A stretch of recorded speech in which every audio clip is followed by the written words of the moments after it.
काफ़ी सारी घटनाएं बीत गई और मैं बात नहीं कर पाया यार इस चीज़ों में, मतलब बहुत दुख है मुझे इस चीज़ का। बट फिर भी चलो अब बात कर लेते हैं, बेटर लेट देन नेवर। अभी सबसे ज़्यादा जो दुख था मेरे को वो था टीसीएस के रिजल्ट्स को लेके, और वो उभर के आ ही रहा है। टीसीएस में क्या है, रिजल्ट्स तो आए आए, वो तो मतलब कि आपको बाद में बताता हूँ क्या प्रॉब्लम है रिजल्ट्स में। बट मेन प्रॉब्लम मतलब कि इंडिया में अगर ले ऑफ करना हो, यानी कि निकालना हो किसी के नौकरी से, वो इतना आप खुलेआम सुनेंगे नहीं जैसे कि यूएस में बोला जाता है। यूएस में बोल दिया जाता है गूगल ने इतने निकाल दिए 12,000, मेटा इतने निकाल रहे हैं, क्योंकि वहाँ पर यार किसी की नौकरी जाती है तो उसके बाद उनको महंगाई भत्ता और बेरोजगारी भत्ता ये सब मिलता रहता है। महंगाई भत्ता तो पता नहीं, पर बेरोजगारी भत्ता तो ज़रूर मिलता रहता है। और वहाँ के यूथ भी खुश रहते हैं यार, कोई दिक्कत नहीं है कि भाई नौकरी गई तो भाई पैसा मिलना है सरकार से।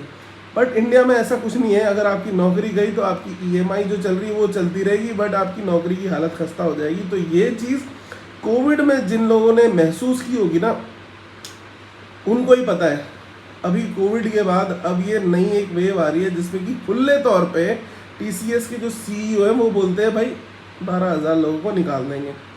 अब मेरे को आप बताओ, इंडिया में ऐसी कोई कंपनी है जो अपनी बॉटम लाइन से सेव करके ग्रोथ कर लेगी, वो भी इतनी बड़ी कंपनी जिसने जो चौथे सबसे तीसरे सबसे बड़े मार्केट कैप की कंपनी है, वो कंपनी अगर सोचे कि मैं अपनी बॉटम लाइन को काट लूँ और टॉप लाइन पे खुद कुछ काम ना करूँ, मतलब कि मैं कोई ग्रोथ फैक्टर ना लेके आऊँ, कुछ वॉल्यूम्स ना बढ़ाऊँ, या फिर टॉप लाइन यानी कि रेवेन्यू को ना बढ़ाऊँ, बट मैं एक छोटा आसान रास्ता अपना लेता हूँ कि नीचे की बॉटम लाइन यानी कि कॉस्ट को कम कर देता हूँ, तो वो कंपनी कितनी ग्रो कर लेगी?